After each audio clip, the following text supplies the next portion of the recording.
Hello बच्चों, कैसे हो आप सब लोग। मी तुमचा chemistry teacher Mayur S More तुमचं स्वागत करत आहे पीडब्ल्यूच्या अमेझिंग प्लॅटफॉर्मवर. आज अभियान बॅचच्या अंतर्गत आपण एलिमेंट्स ऑफ ग्रुप 13, 14 आणि 15 म्हणजे पी ब्लॉक एलिमेंट्सच्या पुढच्या लेक्चरमध्ये आलेलो आहोत, ज्या ठिकाणी आपण काही कंपाऊंड्सचं स्ट्रक्चर कसं असतं, त्यांचं हायब्रिडायझेशन काय असतं ते आपण बघणार आहोत. तर चलो लेट्स बिगिन. सो याच्या आधीच्या लेक्चरमध्ये आपण काय बघितलं तसं तुम्हाला माहिती आहे. Introduction, electronic configuration, trends in the atomic physical property, हे तर आधीच्या पहिल्या लेक्चरला झालेलं आहे ना. दुसऱ्या लेक्चरला आपण काय बघितलं, मागच्या लेक्चरला आपण काय बघितलं, कॅटेनेशन, कार्बन मध्ये कॅटेनेशन कसं होतं आणि त्याचे रिझन्स काय, त्याच्यानंतर ॲलोट्रॉपी. मग आपण ॲलोट्रॉप्स ऑफ कार्बन बघितले, जसं की कुठले कुठले बाळांनो, डायमंड, ग्राफाइट है ना, fullerene, carbon nanotubes, fullerene sorry graphene, हे सर्व आपण बघितले. त्यानंतर पुढे आपण आलो, आपण बघितले ॲलोट्रॉप्स ऑफ फॉस्फरस. ॲलोट्रॉप्स ऑफ फॉस्फरस कुठले कुठले, व्हाईट फॉस्फरस आणि रेड फॉस्फरस. तर एवढं सर्व आपण त्या ठिकाणी बघितलेलं होतं. आता आपण पुढच्या सेगमेंटमध्ये जाणार आहोत, ज्या ठिकाणी आपण काही कंपाऊंडचे स्ट्रक्चर बघणार आहोत. ठीक आहे बाळांनो. सो जसं की मी बघितलं, आज टुडेज टार्गेट काय आहे, structures of some important compounds, ज्याच्यामध्ये आहे तुमचा boron trichloride, aluminium trichloride, boric acid, diborane, silicon dioxide, nitric acid and phosphoric acid. या सगळ्यांचे स्ट्रक्चर्स आपण वन बाय वन बघणार आहोत. ठीक आहे बाळांनो, चला सुरू करूया. सो आता सम इम्पॉर्टंट कंपाऊंड्स. आता इम्पॉर्टंट कंपाऊंड्स कुठले कुठले आहेत बाळांनो बघा. जसं की मी सांगितलं, एक आहे तुमचा BCl3 बोरॉनच्या ग्रुपमधला, दुसरा आहे ॲल्युमिनियम ट्रायक्लोराइड, तो पण बोरॉनच्याच ग्रुपमधला. त्यानंतर हायड्रोबोरिक ऍसिड म्हणजेच काय, H3BO3, तो पण बोरॉनच्याच ग्रुपमधला. B2H6 डायबोरेन, तो सुद्धा बोरॉनच्याच ग्रुपमधला. ठीक आहे. कार्बनच्या ग्रुपमध्ये जर बघायला गेलो तर कार्बनच्या ग्रुपमध्ये काय इंटरेस्टिंग स्ट्रक्चर जे आहे ते आहे सिलिकाचं, SiO2. ठीक आहे, कार्बनच्या ग्रुपमधला. नायट्रोजनच्या ग्रुपमधला बघायला झालं तर तो आहे नायट्रिक ऍसिड. तर एवढे सारे स्ट्रक्चर आपण वन बाय वन बघणार आहोत. ठीक आहे, चलो आता सुरू करूया. सगळ्यात पहिला आहे पोरांनो बोरॉन ट्रायक्लोराइड. आता बोरॉन ट्रायक्लोराइड जसं की स्ट्रक्चर नाव दिसतं आहे. बोरॉन ट्राय म्हणजे किती बाळांनो, 3, आणि क्लोराइड म्हणजे क्लोरीन, सो 3 क्लोराइड BCl3. आता बोरॉनकडे जर तुम्हाला याचं हायब्रिडायझेशन काढायचं असेल तर हायब्रिडायझेशन काढायच्या सिंपल ट्रिक्स आहे, ज्या मी तुम्हाला सांगतो. बघा, आता पी ब्लॉक एलिमेंट्सच्या generally P block elements hybridization generally काढावं लागतं. ठीक आहे, त्यासाठी तुम्हाला आता ॲटमकडे लोन पेअर किती उरतात, किती नाही उरतात, हे तुम्हाला काढावं लागेल. ठीक आहे, सो बघा, बोरॉन, कार्बन, नायट्रोजन, ऑक्सिजन आणि फ्लोरीन. ठीक आहे, यांच्या मी लिहिणार व्हॅलेन्सी अँड लोन पेअर्स. किती लोन पेअर्स त्यांच्याकडे असतात. ठीक आहे, बोरॉनच्या आउटर शेलमध्ये किती इलेक्ट्रॉन असतात, 3 इलेक्ट्रॉन असतात. Valency 3, कार्बनची valency 4. सो तुम्हाला जर माहिती असेल पिरियॉडिसिटी किंवा पिरियॉडिक टेबल तुम्ही नीट शिकला असाल तर कार्बन पर्यंत बाळांनो व्हॅलेन्सी वाढत जाते, 4 बनते. कार्बन पासून पुढे पुन्हा कमी कमी होत जाते. जसे की नायट्रोजनची व्हॅलेन्सी 3, ऑक्सिजनची 2, फ्लोरीनची 1 आणि पुढे निऑनची 0. ठीक आहे, इथे अजून एक गोष्ट टाकायची राहिली. लोन पेअरच्या अगोदर ना मी इथे हे पण लिहितो, व्हॅलेन्स इलेक्ट्रॉन्स, म्हणजे तुम्हाला लोन पेअर काढायला इझी होणार बाळांनो. ठीक आहे, आणि लोन पेअर्स बघा. बोरॉनकडे व्हॅलेन्स इलेक्ट्रॉनची गोष्ट जर केली तर व्हॅलेन्स इलेक्ट्रॉन बोरॉनकडे आहे 3, कार्बनकडे आहे 4, नायट्रोजनकडे आहे 5, ऑक्सिजनकडे आहे 6, फ्लोरीनकडे आहे 7. आता बोरॉन कडे व्हॅलेन्स इलेक्ट्रॉन 3 आहे आणि त्याची व्हॅलेन्सी सुद्धा 3 आहे. ठीक आहे. त्याच्यामुळे लोन पेअर त्याच्याकडे राहणार नाही, एवढं मात्र पक्का आहे. सो 0 राहणार. कार्बनचं पण तेच, 4 व्हॅलन्स इलेक्ट्रॉन आणि 4 तो बॉन्ड फॉर्म करतोय, म्हणजे इथे पण लोन पेअर किती राहणार? 0. नायट्रोजन पासून गोष्ट कराल तर नायट्रोजन कडे व्हॅलन्स इलेक्ट्रॉन किती दिसत आहे? 5. बॉन्ड किती फॉर्म करतोय? 3. म्हणजेच किती किती लोन पेअर राहणार? 1 लोन पेअर. 1 लोन पेअर म्हणजे किती बाळांनो? 2 इलेक्ट्रॉन्स. ऑक्सिजनचं, ऑक्सिजनच्या आउटर शेल मध्ये 6 इलेक्ट्रॉन, तो बॉन्ड 2 फॉर्म करतोय, म्हणजे 4 इलेक्ट्रॉन उरतायत, म्हणजे लोन पेअर किती? 2. आणि जर फ्लोरीनची गोष्ट केली तर 7 इलेक्ट्रॉन्स आहेत त्याच्या आउटर शेल मध्ये, व्हॅलेन्सी 1, म्हणजे 6 इलेक्ट्रॉन उरतायत, म्हणजे किती लोन पेअर किती झाला? 3 लोन पेअर. ठीक आहे. तुम्ही जर इथे नीट बघितलं तर 0 1 2 3 आपण असं चाललोय, पण इथे काहीतरी कॅच नाहीये का? 0 पासून 1 2 3 वाढत चाललाय, मग 0च्या लेफ्ट हँड साईडला कमी व्हायला पाहिजे की नको? मग बोरॉन साईडला तो कमीच होतो. तुम्ही म्हणाल सर कमी होतो म्हणजे कसा? तर -1 म्हणजे -1 लोन पेअर नसते. -1 चा अर्थ असा आहे की इट हॅज एम्प्टी ऑर्बिटल. तुमच्या बोरॉनकडे काय असतो? एम्प्टी ऑर्बिटल राहतो. ठीक आहे. तो कसा? आता हे तुम्हाला फक्त मी ट्रिक्ससाठी सांगितलं. ठीक आहे. आता तो कसा राहतो ते बघा. आता बाळांनो, BCl3चं स्ट्रक्चर काढायचं असेल तर आपल्याला इलेक्ट्रॉनिक कॉन्फिगरेशन लिहावं लागेल.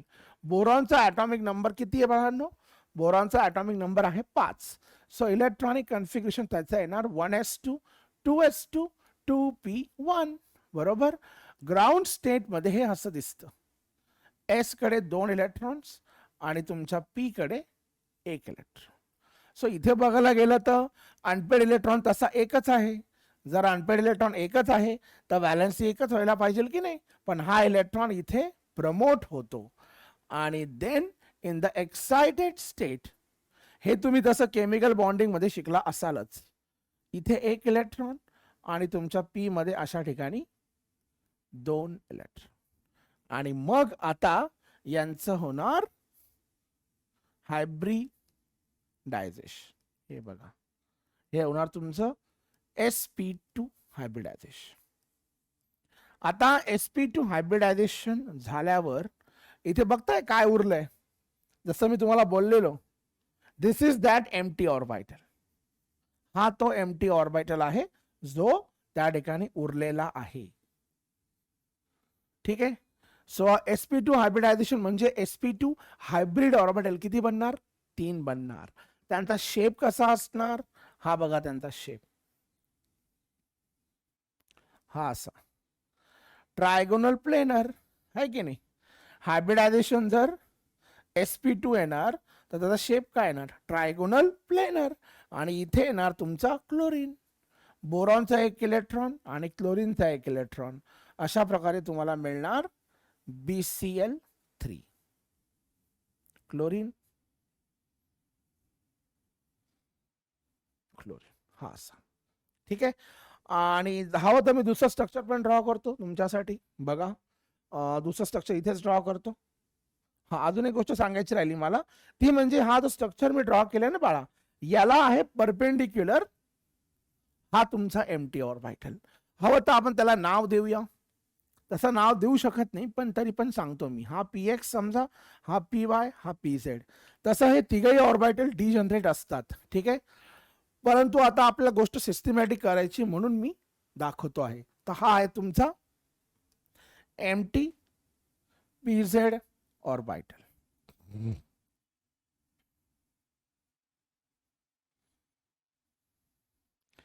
Empty pz orbital.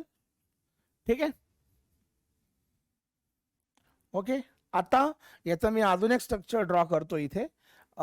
जे करत असताना मी हे लिहिणार नाही, तुमचा एम्प्टी ऑर्बिटल ड्रॉ नाही करणार.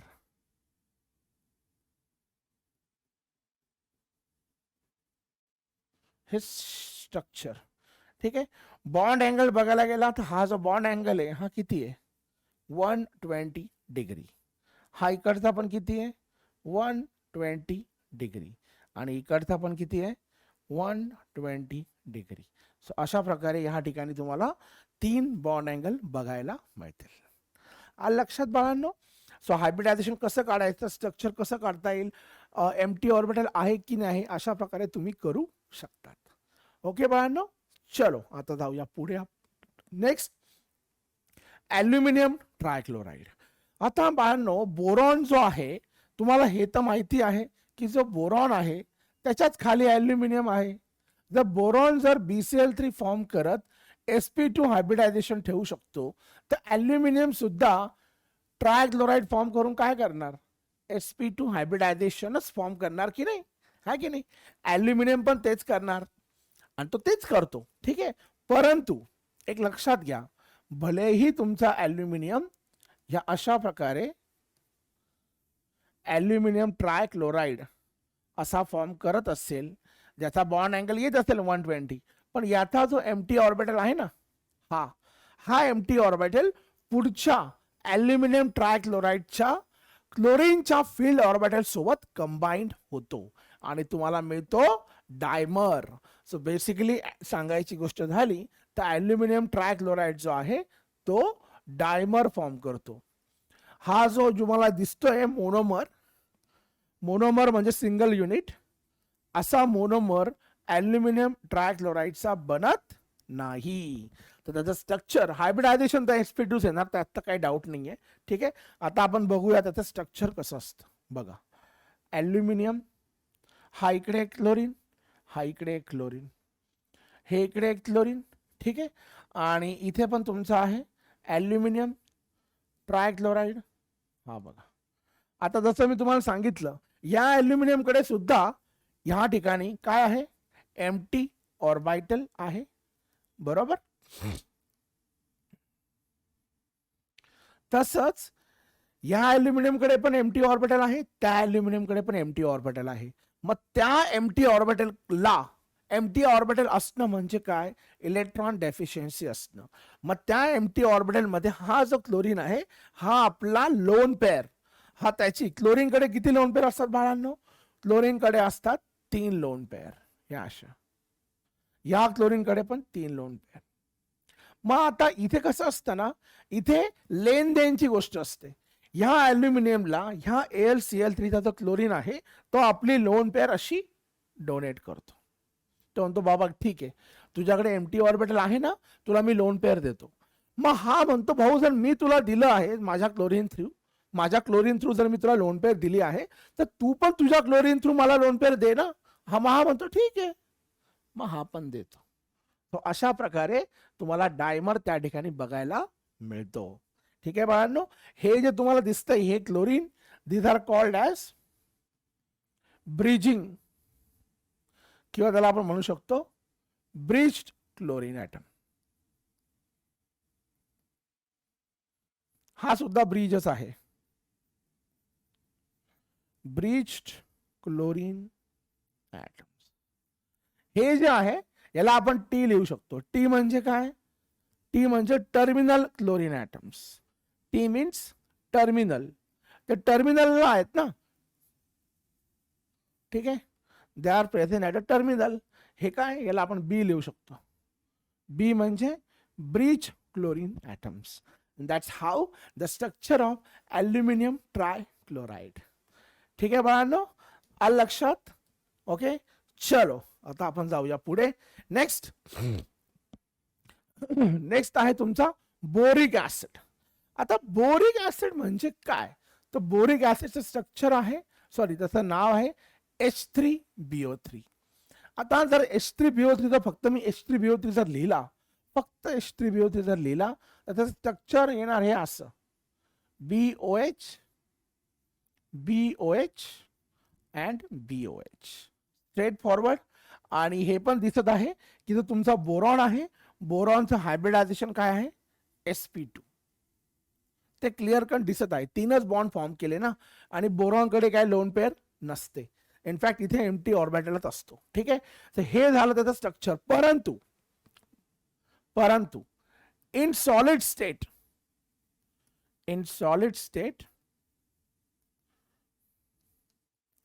it forms layered structure.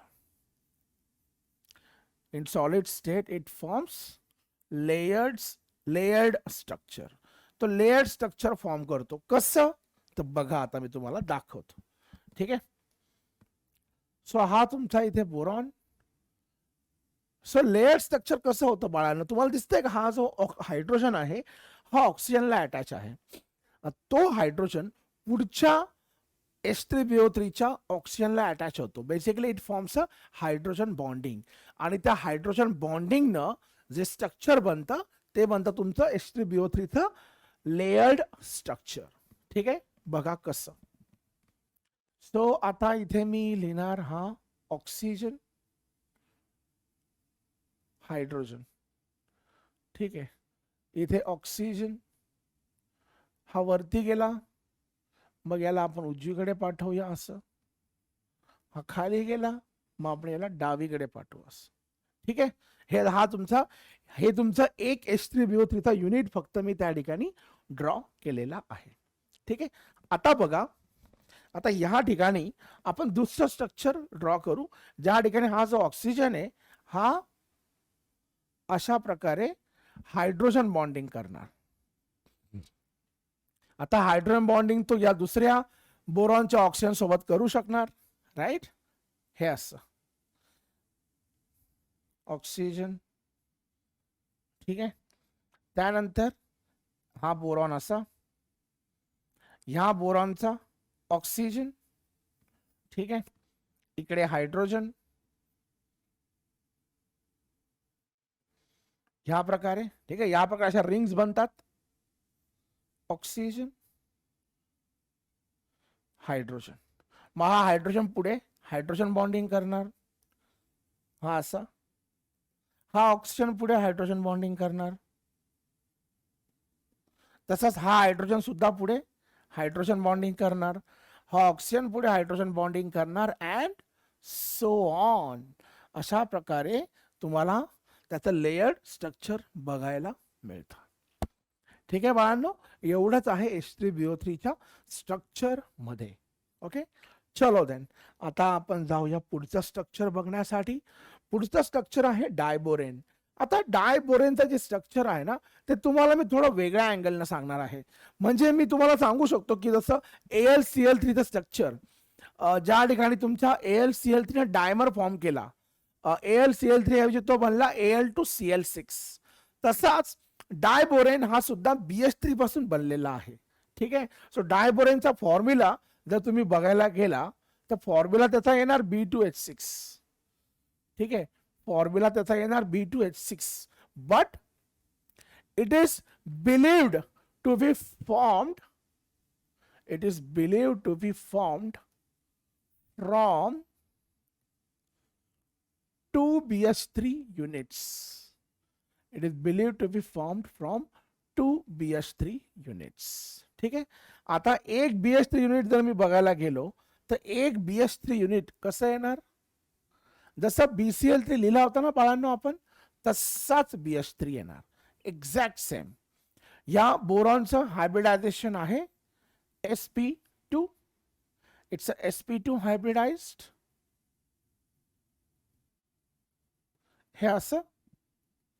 ठीक आहे, हा इथे त्याचा असा एम्प्टी ऑर्बिटल. ठीक आहे, आता दोघही बोरॉनकडे एम्प्टी ऑर्बिटल असतो, कारण दोघही बोरॉनकडे एम्प्टी ऑर्बिटल असतो. जसा AlCl3चा Al2Cl6 बनला, तसाच BH3चा सुद्धा B2H6 बनतो. कसा, परंतु इथे लक्षात घ्या, जेव्हा हा दुसऱ्या BH3 युनिट सोबत कंबाईन करेल तेव्हा हे हायब्रिडायझेशन sp2 चं होऊन जाईल sp3. ठीक आहे, हा होता मी इथे दुसरा बोरॉन पण लिहितो, दुसरा बोरॉनचा हायड्रोजन लिहितो. असा हायड्रोजन जाऊ द्या, नॉर्मल स्ट्रक्चर लिहितो पहिले, BH3. हे असं,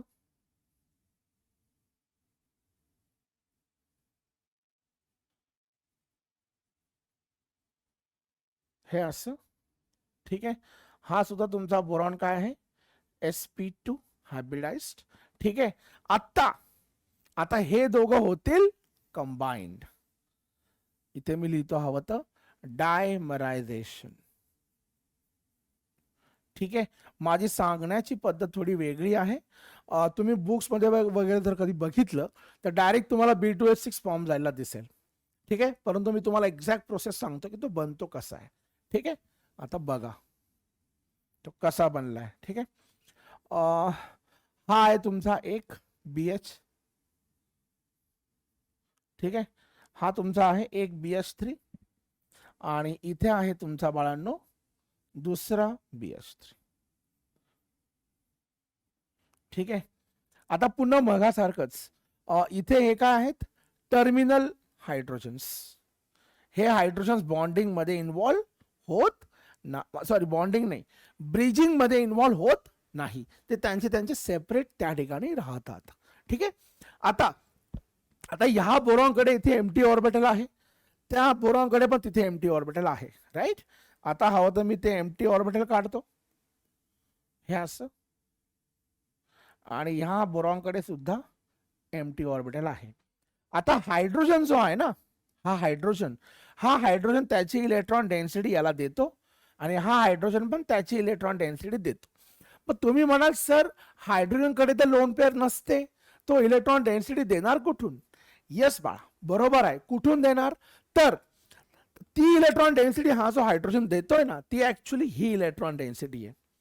ही म्हणजे हे जे इलेक्ट्रॉन दिसतंय ना, कुठले? बोरॉन आणि हायड्रोजन.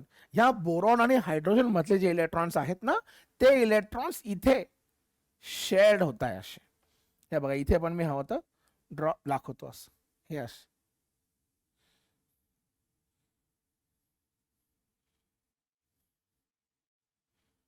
हे इलेक्ट्रॉन्स इथे येत आहेत. मग तुम्ही म्हणाल आता याच्याने काय होणार? आता बघा, ह्या बोरॉन आणि हायड्रोजन मध्ये किती इलेक्ट्रॉन्स आहेत बाळांनो? 2 इलेक्ट्रॉन्स आहेत. इथे काय? पूर्ण एम्प्टी ऑर्बिटल आहे. मग हे 2 इलेक्ट्रॉन ह्या ऑर्बिटल मध्ये गेले तर ह्या बोरॉनचं ओरिजिनल हायब्रिडायझेशन होतं sp2. पण आता ह्या जो एम्प्टी ऑर्बिटल आहे त्याच्यावर जर इलेक्ट्रॉन डेन्सिटी आली तर आपल्याला त्याला हायब्रिडायझेशन मध्ये पकडावं लागेल की नाही? येस, पकडावं लागेल. मग त्याचं हायब्रिडायझेशन sp2 पासून कुठे होईल? जर इथे इलेक्ट्रॉन डेन्सिटी आली तर आपल्याला याला लोन पेअर सारखं किंवा एखाद्या कोव्हॅलंट बॉन्ड सारखं पकडावं लागेल आणि त्यावेळेस त्याचं हायब्रिडायझेशन sp2 चं होईल sp3. मग जसं ह्या बोरॉनचं sp2 चं sp3 होईल, त्याच प्रकारे या बोरॉनचं सुद्धा sp2 चं काय होणार? sp3.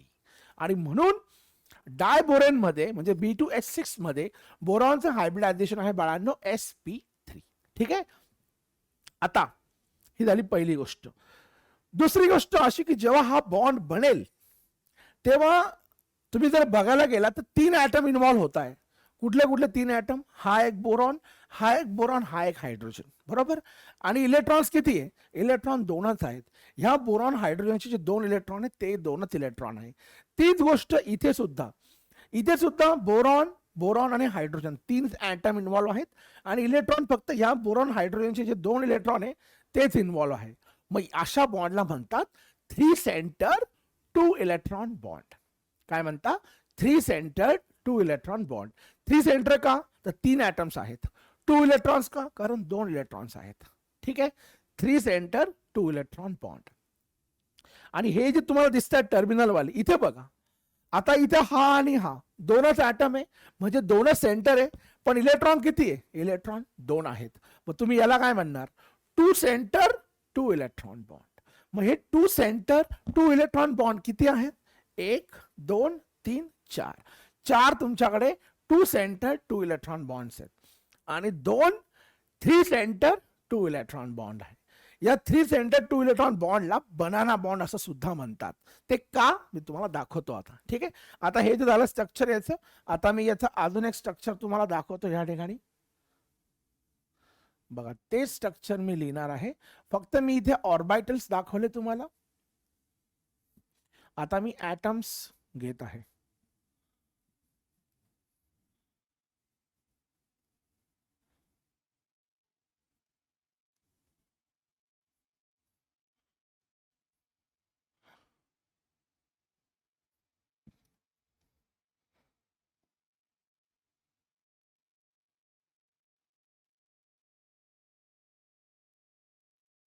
ठीक आहे, आणि जसं मी सांगितलं हे आहे टर्मिनल टर्मिनल टर्मिनल हायड्रोजन्स आणि हे आहेत ब्रिजिंग हायड्रोजन. जसं की Al2Cl6 मध्ये ब्रिजिंग क्लोरीन ॲटम्स होते, तसं इथे ब्रिजिंग हायड्रोजन ॲटम्स आहेत. आता याला बनाना बॉन्ड का म्हणतात? तर बघा, जर तुम्ही याचं स्ट्रक्चर नीट बघितलं ना, तर तुमच्या लक्षात येईल की हा जो कंपाऊंड आहे ना, याचं इलेक्ट्रॉनिक स्ट्रक्चर म्हणजे जर SEM स्कॅनिंग इलेक्ट्रॉन मायक्रोस्कोप खाली जर बघितलं, तर इलेक्ट्रॉन डेन्सिटी जी आहे ना, ती अशा बनानाच्या फॉर्म मध्ये जाताना दिसते. हे बघा अशी, ही अशी, ही अशी, आणि इथे आहे तुमचा ब्रिजिंग वाला हायड्रोजन. आलं का लक्षात? आणि म्हणून आपण त्याला म्हणतो बनाना बॉन्ड. हवं तर अजून एक सांगतो. आता इथे बघा, हा आहे तुमचा 3 सेंटर 2 इलेक्ट्रॉन बॉन्ड, आणि इथे पण तोच 3 सेंटर्ड 2 इलेक्ट्रॉन बॉन्ड. ठीक आहे, आणि इथे आपण त्याला म्हणू तोच 3 सेंटर 2 इलेक्ट्रॉनच आहे, तो आहे तुमचा बनाना बॉन्ड, कारण तो बनानाच्या शेप मध्ये दिसतो. 3 सेंटर 2 इलेक्ट्रॉन, हा पण तोच. ठीक आहे, प्रत्येक गोष्टीला रिझन असतं सायन्स मध्ये, उगाचच नाव दिले जात नाही. ठीक आहे, सो जर इन अँड ओव्हरऑल सांगायचं झालं तर तुमच्या डायबोरेन कडे आहेत 4 2 सेंटर्ड 2, अरे तुमच्या डायबोरेन कडे आहेत 4 2 सेंटर्ड 2 इलेक्ट्रॉन बॉन्ड अँड 2 आहेत 3 सेंटर्ड 2 अरे यार, हे काय अटॅच होतंय असं? 3 सेंटर्ड 2 इलेक्ट्रॉन बॉन्ड. आलं लक्षात? ठीक आहे, सो अशा प्रकारे तुम्ही डायबोरेनचं स्ट्रक्चर लिहू शकता. ओके बाळांनो, चला आता आपण निघूया पुढे. नेक्स्ट आहे सिलिकॉन डायऑक्साइड. आता सिलिकॉन डायऑक्साइड जो आहे, सिलिका, ज्याला आपण सिलिका असं सुद्धा म्हणतो, सिलिका म्हणतो, किंवा क्वार्ट्ज, त्याला क्वार्ट्ज सुद्धा म्हणतात, किंवा त्याला क्रिस्टोबेलाइट, हे त्याचे सर्व नाव आहेत बाळांनो. ठीक आहे, आणि हे नाव तुम्हाला माहित असणं गरजेचं आहे. सिलिका SiO2, याचं जे स्ट्रक्चर आहे ना बाळांनो, याचं स्ट्रक्चर ना कोव्हॅलंट बॉन्ड वाला स्ट्रक्चर आहे. Obviously covalent 3 dimensional network solid structure आहे. काय आहे? 3 dimensional covalent 3 dimensional network solid structure तुमच्या सिलिकाचं आहे.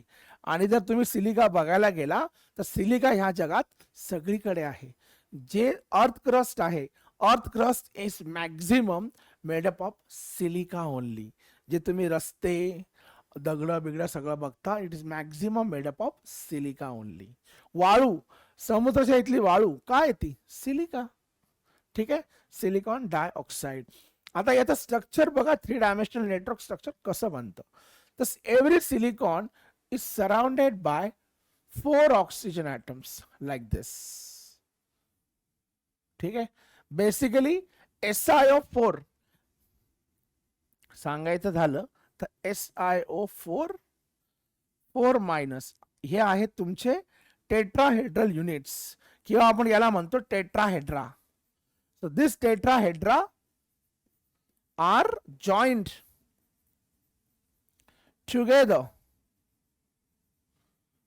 together to form network structure.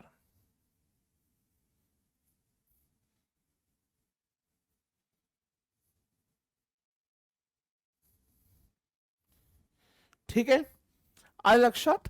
आता बघा स्ट्रक्चर कसं आहे. ठीक आहे, इकडे असणार पुन्हा दुसरा सिलिका, दुसरा सिलिकाचा ऑक्सिजन, तो पुढे टू बी कंटिन्यूड.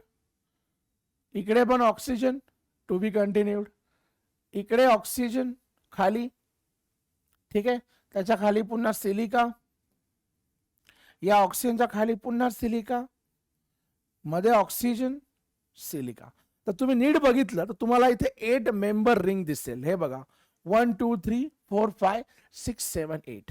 तर अशा प्रकारे तुमची बनते 8 मेंबर रिंग. पुन्हा इथे सिलिका येणार. ठीक आहे, इथे पुन्हा oxygen, oxygen, silica, oxygen, oxygen, oxygen, silica, oxygen, oxygen, पुन्हा ऑक्सिजन खाली, ऑक्सिजन तिकडे to be continued, oxygen to be continued. So अशा प्रकारे तुमचा सिलिकाचं स्ट्रक्चर त्या ठिकाणी असतं. ठीक आहे, आलं लक्षात? ओके, चलो मूविंग अहेड. नेक्स्ट स्ट्रक्चर आहे तुमच्या बाळांनो नायट्रिक ऍसिड. नायट्रिक ऍसिड म्हणजे काय? HNO3.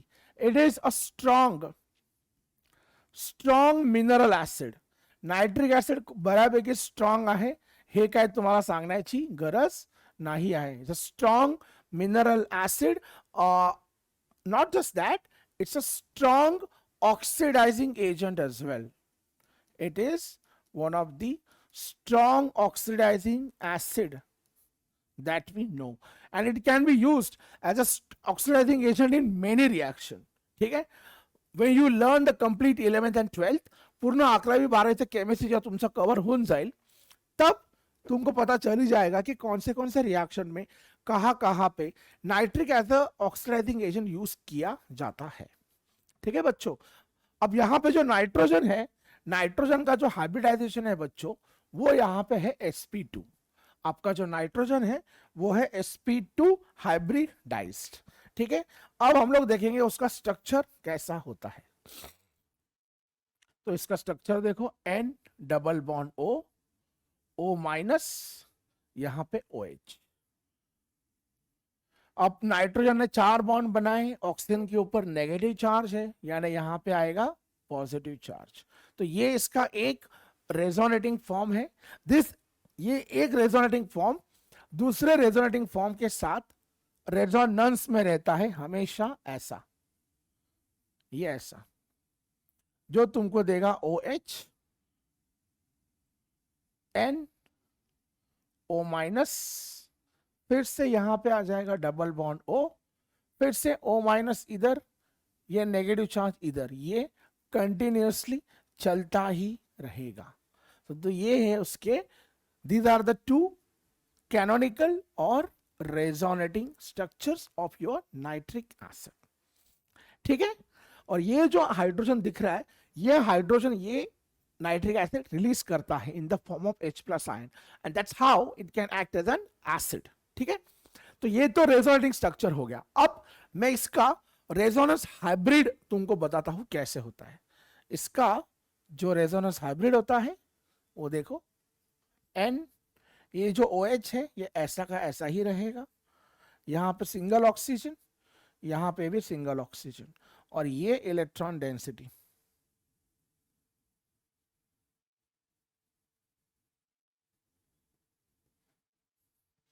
है ना, जरा ठीक से देखो तो इलेक्ट्रॉन डेंसिटी कौन सी, पा इलेक्ट्रॉन डेंसिटी ऐसे ही तो जा रही है. तो ये हो गया तुम्हारा resonance hybrid.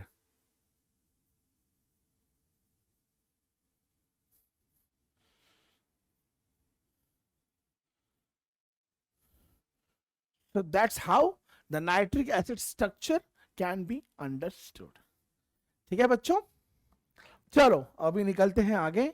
Next, phosphoric acid. अब फॉस्फोरिक एसिड माने H3PO4, इसी को हम लोग बोलते हैं फॉस्फोरिक एसिड, या फिर इसको बहुत सारी जगह पे ऑर्थोफॉस्फोरिक एसिड भी बोला जाता है. ठीक है, it is also called as orthophosphoric acid. ठीक है, यहां पे जो आपका फॉस्फोरस है, फॉस्फोरस का हाइब्रिडाइजेशन यहां पे है sp3. Phosphorus is sp3 hybridised. ठीक है, और तुमको पता चली जाएगा ये ट्राई बेसिक एसिड है. ट्राई बेसिक एसिड मतलब ऐसा एसिड जो 3 प्रोटॉन रिलीज कर सकता है.